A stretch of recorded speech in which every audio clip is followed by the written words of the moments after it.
Tudo bom, pessoal? A gente vai começar agora, a gente já encerrou a Idade Média e agora a gente vai começar o pensamento renascentista, ok? A gente vai falar um pouco então desse período que é o Renascimento e explicar as suas características principais. Então, vamos lá, começar pelo básico. O Renascimento, ele é um período intermediário, ok? A gente está falando do período que é intermediário entre a Idade Média, o final da Idade Média e o Iluminismo, ou eu coloquei aqui a modernidade, ok? Ah, mas Arthur, quando que isso dá mais ou menos? Vamos colocar aproximadamente século XIV e XV. Aproximadamente porque existe muita discussão, muito debate sobre quando precisamente começaria o Renascimento. O importante, o que é mais característico do pensamento renascentista e que dá esse nome a ele, é uma retomada do pensamento clássico. Arthur, o que você está querendo dizer com o pensamento clássico? Eu estou me referindo, galera, ao pensamento dos gregos e dos romanos, certo? O pensamento greco-romano é considerado pra gente, aqui no Ocidente, como o pensamento clássico, ok? Então, basicamente, os autores renascentistas, eles estavam tentando fazer uma retomada, estavam tentando buscar uma filosofia, um pensamento que havia sido esquecido há muito tempo, que havia sido negligenciado durante todo o período medieval. Por que exatamente? Porque esses autores, os autores clássicos, eles eram considerados por todos os pensadores da Idade Média como sendo pagãos. E sendo pagãos, eles eram considerados, piores, né? Ou seja, impróprios para aquele momento tão religioso no qual eles estavam, que era a Idade Média. Tudo bem? Então, basicamente, aqui a gente tem uma retomada dos clássicos. Em que sentido? Na filosofia só, Arthur? Não só na filosofia, mas nas artes, nas ciências, na política. De maneira geral, o mundo estava se alterando. A Idade Média tinha chegado ao fim e a gente tem uma grande mudança de pensamento que está prestes a acontecer e que vai culminar lá no Iluminismo da modernidade. Tudo bem? Então, o que exatamente estava acontecendo? Por exemplo, nas artes, a gente tem nomes importantes, como Leonardo da Vinci, conhecido, né? E o Rafael Sanzio. Esses dois eram artistas que traziam na sua obra alguma coisa do pensamento clássico. Por exemplo, o Rafael Sanzio, a pintura mais famosa dele é a Escola de Atenas, aquela pintura que eu já remeti aqui de Platão apontando para cima, ao lado de Aristóteles apontando para baixo, e que remetia às grandes figuras, aos grandes filósofos do período clássico, ok? Então, Rafael é esse exemplo de artista renascentista, justamente por causa porque ele remete aos grandes pensadores clássicos, ok? Além disso, Leonardo da Vinci é considerado também um grande nome da arte renascentista, porque ele vai tentar trazer os valores da Grécia clássica. Por exemplo, aqueles valores naturalistas quanto à ordem natural do mundo. De certa forma, os gregos acreditavam que a natureza ela era por si só bela. E sendo assim, a maneira de fazer uma obra de arte bela era fazer uma obra de arte que tivesse elementos clássicos da natureza. Quais elementos especificamente? A simetria, a proporção, e esses começaram a ser estudados pelos autores renascentistas. A gente sabe que Leonardo da Vinci fazia estudos de anatomia para conseguir compreender as proporções do corpo humano. Aquela também famosa ilustração do Leonardo da Vinci do Homem Vitruviano certo? Aquele que tem uma pessoa com 3 braços, 2 pernas. Aquela é uma ilustração que tenta mostrar, de alguma forma, uma simetria, uma proporção dentro do corpo humano. Então, eles acreditavam que existia uma razão, certo? Que era mais bela aos olhos do que qualquer outra forma de razão. Então, por exemplo, um retângulo era considerado mais bonito se ele estivesse dentro dessas proporções, dentro da razão áurea, certo? Isso daí é um grande exemplo do Leonardo da Vinci tentando retomar o pensamento clássico dos gregos antigos, ok? Então, a arte tinha esses elementos que eu acabei de explicar. Além disso, nas ciências, talvez a gente tenha a grande transformação desse momento, que é a revolução científica. A gente tem grandes autores, grandes cientistas do período renascentista que são marcantes e que são estudados e vistos até hoje na faculdade ou até mesmo nos colégios. Por exemplo, quem nunca ouviu falar de Galileu, né? Galileu, ele vai fazer uma retomada da física e ele vai tentar reescrever uma física que durante muito tempo, o período medieval quase que inteiro, foi uma física lá de Aristóteles, certo? Então, Aristóteles foi usado durante o período medieval, como a gente viu, por exemplo, durante a escolástica, e a física de Aristóteles era considerada o cânone. Não poderia ser discutido ou questionado, certo? Galileu, juntamente com Copérnico, Giordano Bruno, são autores que vão tentar fazer uma releitura da física, reescrever a física.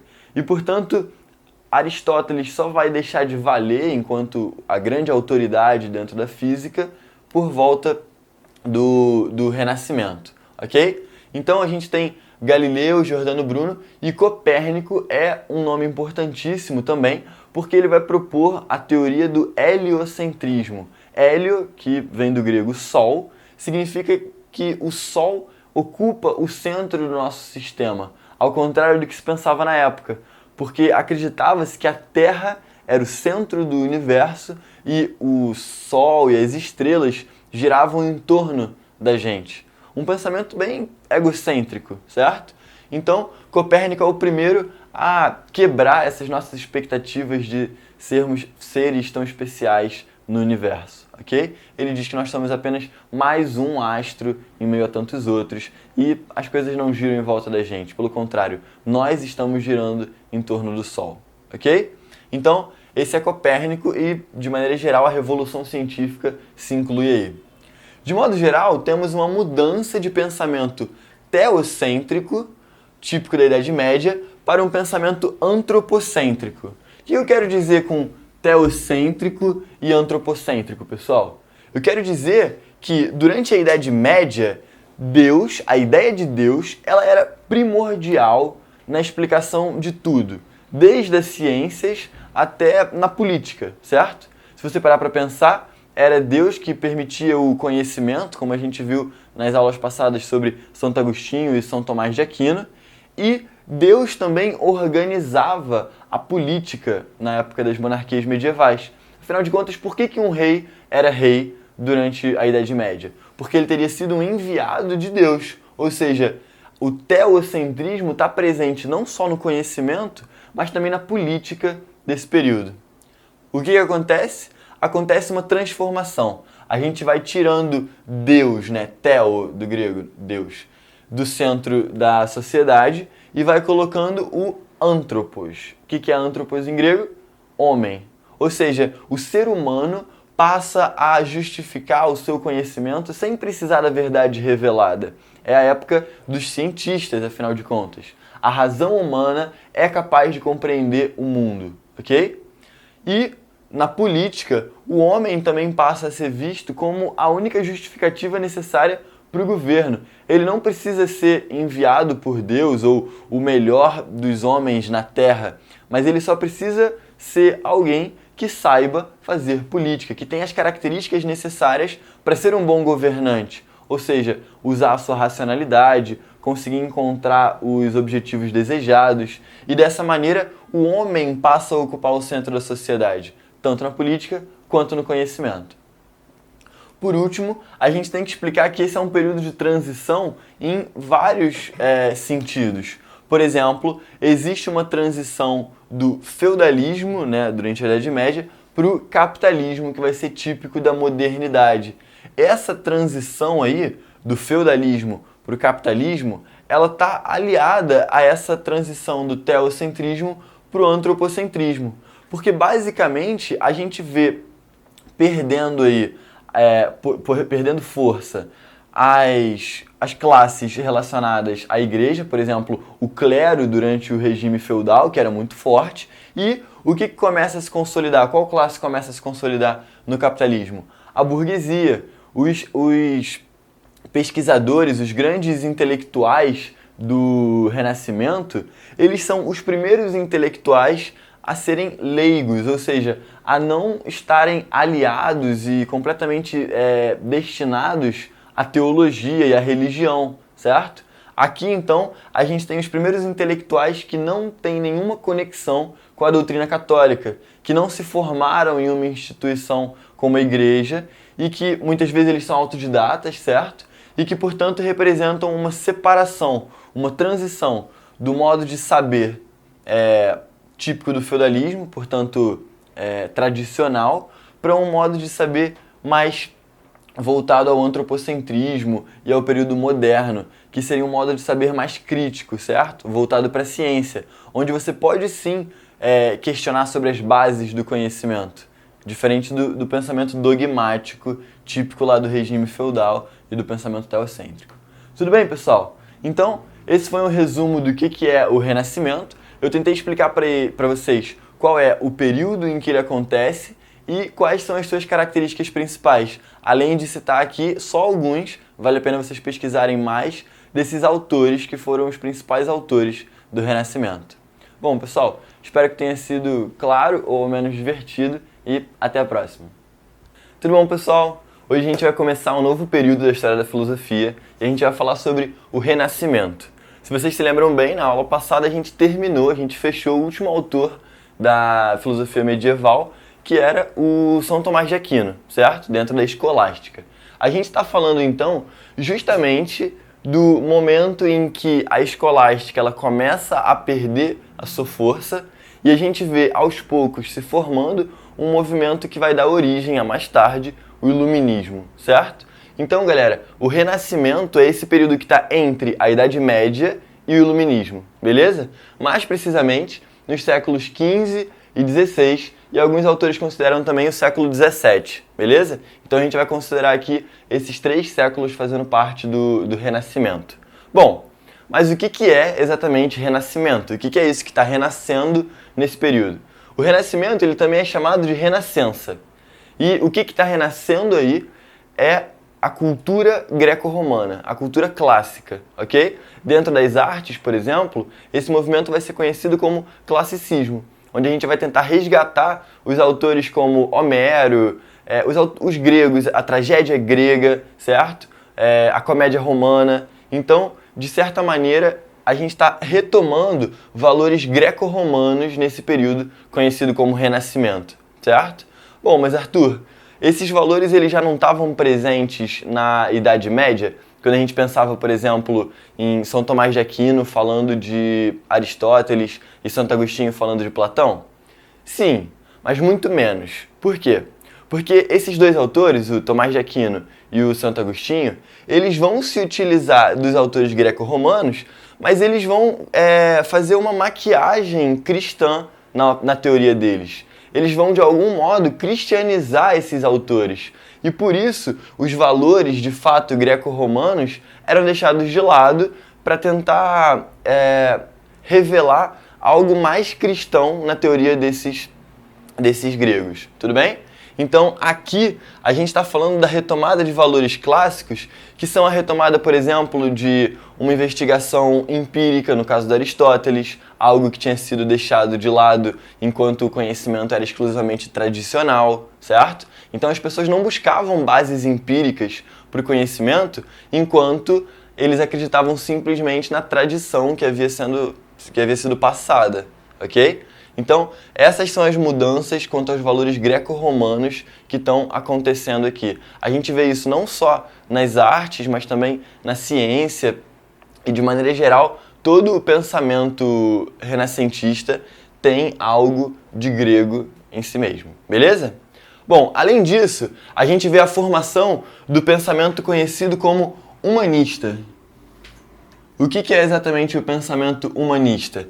É aquele pensamento que reconhece no homem a sua grande potencialidade. Ou seja, os homens eles se demonstraram ao longo dos anos muito capazes de transformar a sua própria natureza e a natureza à sua volta, certo? Eles transformam a si mesmos através das suas sociedades e das novas leis que eles vão criando, dos novos sistemas de governo, e eles também conseguem transformar muito bem a realidade que eles habitam, certo? A ciência é uma prova disso, ok? Então, basicamente, o pensamento humanista ele vai se popularizar nesse período. Como assim?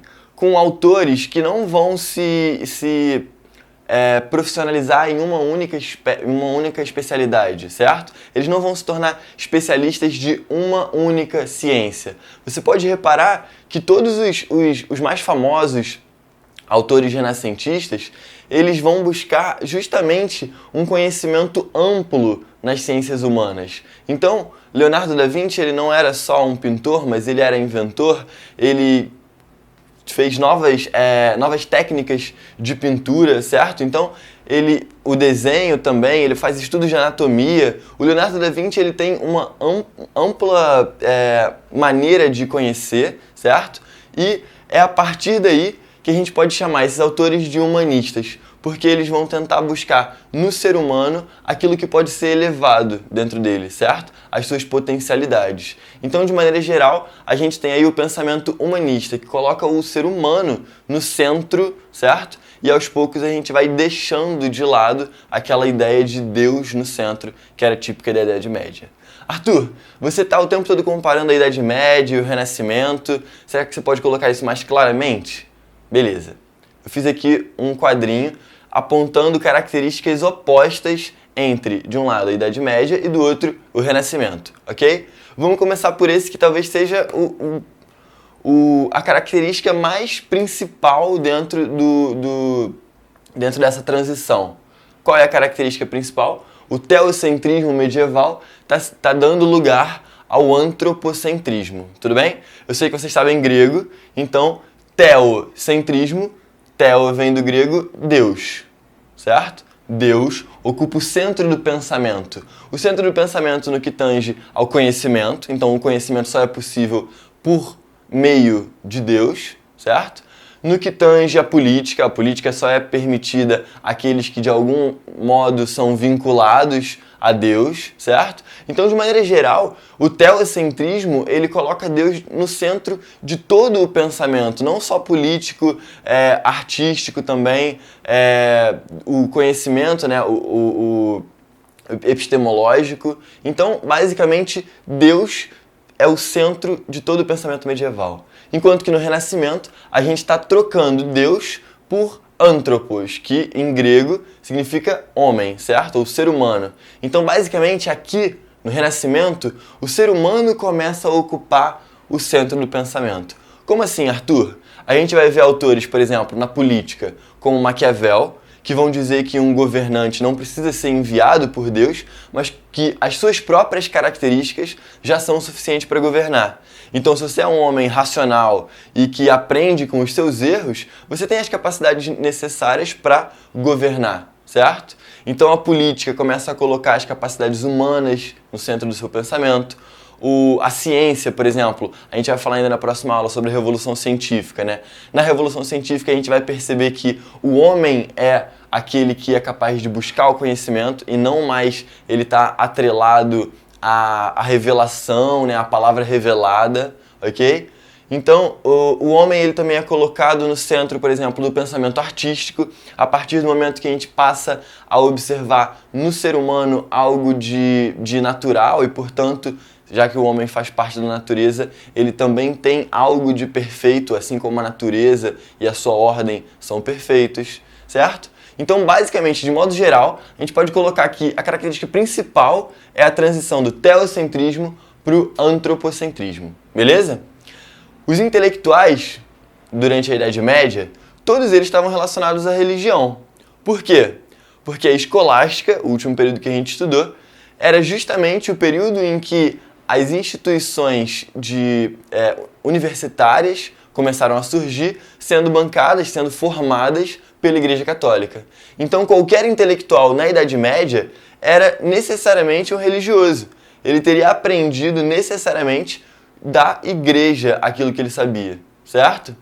Os intelectuais no Renascimento, eles começam a se desvincular da religião, a se desvincular da igreja. E por isso a gente pode dizer que eles são os primeiros intelectuais leigos que a gente vai ter.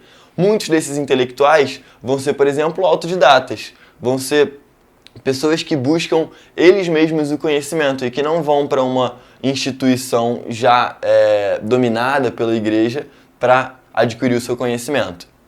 O saber, então, ele deixa de ser um saber tradicional, certo? Aquele saber que é trazido pela igreja desde o passado, e ele passa a ser um saber investigativo. Ou seja, eu não confio mais no que a tradição me disse, mas eu vou eu mesmo investigar as bases desse conhecimento, ok? A gente poderia colocar aqui, além de saber investigativo, a ideia de um saber crítico, ok? Porque o saber crítico é esse que busca as bases do conhecimento. Bom, o saber tradicional, então, ele se opõe ao investigativo na medida em que um é passivo, certo? A tradição, ela traz para você o conhecimento, você não precisa investigar nada, e aqui a gente tem um saber ativo, onde qualquer um vai poder ir à experiência e constatar, tirar as suas próprias conclusões, ok? O conhecimento, uma vez que ele estava restrito aos membros da igreja, uma vez que ele estava restrito àqueles que poderiam ir a uma universidade, ele era de uma certa elite. Vocês concordam comigo? Acontece que com o advento da imprensa, certo? A gente começa a popularizar esses textos. E aí a gente consegue popularizar também o conhecimento. Não mais agora restrito à elite, o conhecimento pode permear toda a sociedade e qualquer um pode ter acesso aos livros e textos que trazem o saber, ok? Por último, galera, o homem, ele era visto, né, a gente tem a ideia na Idade Média do pecado humano, ou seja, o homem ele já tem algo de corrupto, certo? Ele já é, por exemplo, fruto do pecado, o homem já está errado, vamos colocar assim. Enquanto que aqui, no Renascimento, a gente passa a enxergar no homem as suas potencialidades. Ou seja, o que é que o homem pode fazer aqui no mundo? É isso que a gente deve buscar e não ficar prestando atenção naquilo que nós temos de ruim, certo? Então, basicamente, a nossa perspectiva deixa de ser depreciativa do ser humano e passa agora a tentar elevar as nossas potencialidades. Por isso, de maneira geral, que a gente pode dizer mais uma vez que a gente está mudando do teocentrismo para o antropocentrismo. Beleza, pessoal? Essa foi uma aula introdutória sobre o Renascimento. Era para dar uma ideia para vocês do que é, de fato, esse movimento, de quando ele acontece. E nas próximas aulas a gente vai detalhar um pouco mais quais são as suas características gerais. Tudo bem? Até a próxima, pessoal. Muito bem, galera. Agora que a gente já tem uma noção básica do que foi o Renascimento, a gente vai entender um movimento dentro do Renascimento. Mais especificamente, aquele movimento relacionado ao saber, ok? Que ficou conhecido como Revolução Científica. A Revolução Científica, então, ela é um movimento dentro do Renascimento, ok? E que tem como principal objetivo mudar o paradigma principal da ciência que vem durante todo o período medieval. Qual era o paradigma da ciência medieval? Era o seguinte: a ciência, ela estaria atrelada, ela estaria diretamente relacionada à teologia, ok? Ou seja, aquilo que a teologia afirma sobre o universo, por exemplo, que ele foi criado por Deus, então, portanto, que ele tem uma certa duração, que em algum momento que ele foi planejado e que, portanto, Deus pensou toda a ordem que existe no universo, tudo isso vai ser deixado de lado e, aos poucos, a ciência ela vai se libertar dessa teologia. É só por isso que a gente chama esse período de uma revolução científica. Não pensem em uma revolução violenta, certo? Galileu não pegou em armas e foi contra os padres. Não, nada disso. É uma revolução na maneira de pensar. É uma mudança justamente de paradigma, ok? Então a gente não está falando de nada de violência, não foi uma revolução violenta, mas foi uma revolução de modo de pensar, ok? Bom, mas Arthur, não teve nenhum tipo de violência durante a Revolução Científica? Houve algum tipo de violência sim. Por quê? A igreja, ela tinha do seu lado a Santa Inquisição. que era responsável justamente por punir aqueles acusados de heresia, certo? Aqueles acusados de blasfemar contra a Igreja Católica. Então, em tese, se você fosse contra os dogmas católicos, você seria perseguido pela Igreja. E nesse caso houve violência, certo? Então, esses cientistas que estão fazendo a revolução científica não são eles os autores da violência, mas muitas vezes eles vão ser mortos pelas ideias que eles defendem, ok? Então, esse é um ponto importante. Bom, galera, antes da revolução científica, o que a gente tinha como base da ciência? A gente tinha aquilo que a Igreja tinha definido. E como vocês lembram, a Igreja definiu que Aristóteles era o filósofo que eu comentei, né, com letra maiúscula, apontado pelo São Tomás de Aquino. E, basicamente, a teoria desse o filósofo, o Aristóteles, era tida como a verdade. Ou seja, era tida aos moldes de um dogma religioso, ok?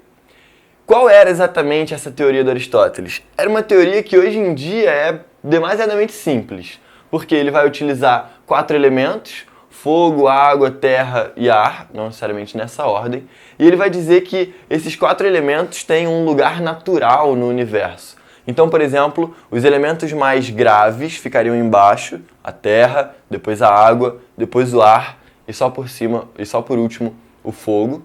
E o fogo, então, seria o mais dotado de etereidade, ou seja, ele seria o elemento mais etéreo, ok? Então, tem os elementos graves e os elementos etéreos. Aqueles que são dotados dessa característica, gravidade, eles são os elementos graves. Que estranho, você já ouviu falar nessa palavra na física, né?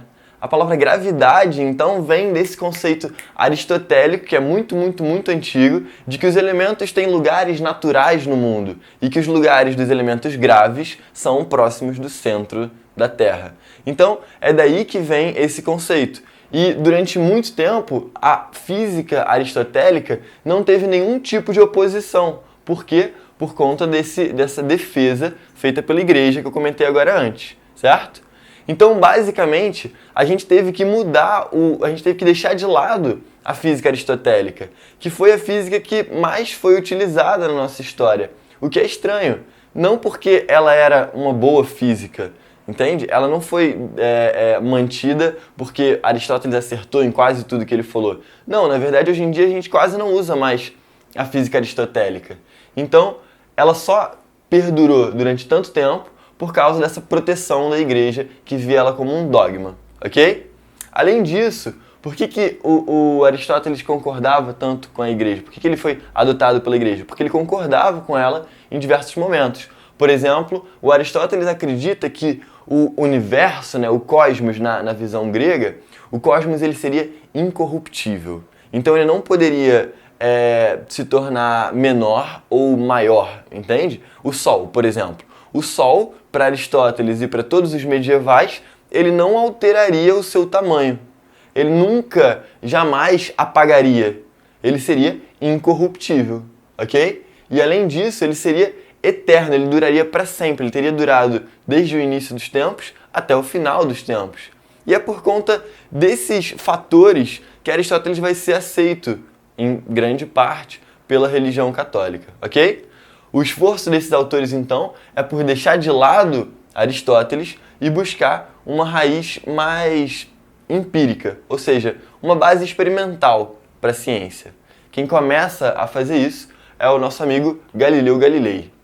O Galileu, ele criou o telescópio e com o telescópio ele pôde, de fato, parar e observar os astros.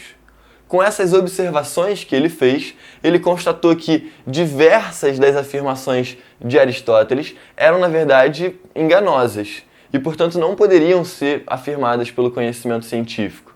Bom, quando ele disse isso, a Igreja viu um grande problema nessas informações e, portanto, tratou logo de repreender o Galileu, que voltou atrás para não morrer pela Santa Inquisição. E, portanto, ele volta e fala, não, desculpa, me equivoquei, não é exatamente isso não. Só com o tempo que a Igreja vai, de fato, aceitar as ideias de Galileu, certo? Então, basicamente, a principal contribuição de Galileu é trazer esse fundamento empírico para a ciência.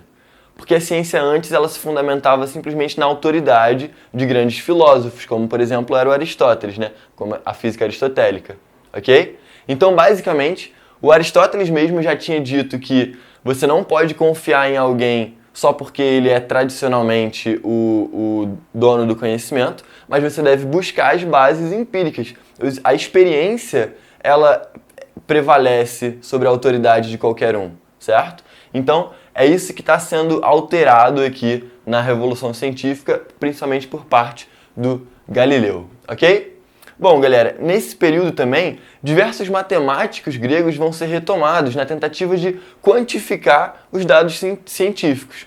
Por exemplo, o Euclides é um que vai ser utilizado na geometria e em diversas outras áreas, justamente na tentativa de quantificar os dados e de estabelecer um padrão que pode ser medido entre os cientistas e comparado entre eles, certo? Então, a matemática ela entra na ciência justamente nesse período da Revolução Científica. Mais uma vez falando do Galileu, ele tem aquela frase famosa que ele diz que o livro do universo é escrito em caracteres matemáticos, ou seja, a matemática ela consegue espelhar aquilo que acontece no universo, certo? Bom, por último vamos comentar sobre os principais pensadores desse período, dentro da Revolução Científica, e aí a gente tem o Copérnico, responsável por mudar o nosso sistema geocêntrico, né, onde a Terra, ocupa o centro do universo, pelo sistema heliocêntrico, em que o centro do nosso sistema é, na verdade, o Sol, e a Terra ela está girando em torno do Sol e não o contrário, certo? Essa é uma descoberta de Copérnico. O Galileu, que vai trazer todas essas descobertas que eu mencionei anteriormente. O Giordano Bruno, que vai ser morto pela Santa Inquisição por não voltar atrás nas suas afirmações. Ele fica então sendo conhecido como o principal mártir da Revolução Científica por conta desse assassinato. O Kepler, o Newton e o Descartes. O Newton e o Kepler são muito grandes dentro da física, mas a gente pode também lembrar do Descartes como o primeiro que viu na matemática também algo racional, algo que poderia ser utilizado para tornar ainda mais racional a ciência experimental, ok? Então, basicamente, o Descartes ele contribui aí na Revolução Científica no momento em que ele vai colocar a matemática estruturada como aquilo que vai ser a base racional do nosso pensamento, ok?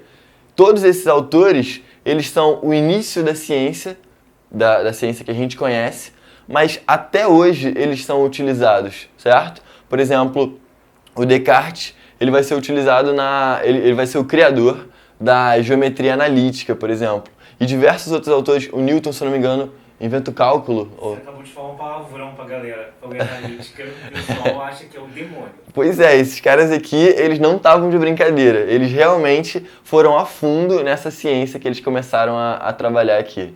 Tudo bem? Bom, galera, então, essa é a nossa aula. Eu tentei apresentar para vocês os principais pensadores e qual é a principal mudança de pensamento aqui dentro da Revolução Científica. Espero que tenha sido claro e até a próxima. Tchau, tchau.